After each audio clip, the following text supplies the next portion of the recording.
Devin with X-Tech Tactical. Today we're talking about the latest addition to my gun collection. I finally picked up an AK. This one is an M70 AB2 by Zastava.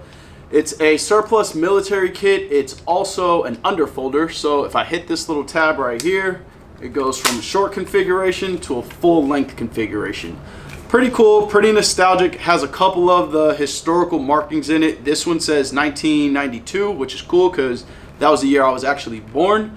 But I really don't know a lot about the platform itself. I did do a little bit of homework, and I do understand that Yugo furniture and AKM furniture do not always fit together. They're not always the most compatible.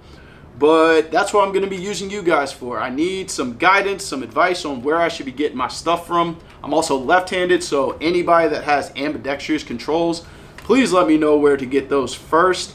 One of the other initial changes obviously I'll be making is adding an optic. So one thing you guys can help me out with is, do I go with a side mount, do I go with the dust cover, or do I go with the handguard mount? This is the gun that we will be using for our My First AK series, so it's a good chance this thing doesn't look anything like it does now once we get to the end. Just stay tuned and look out for more.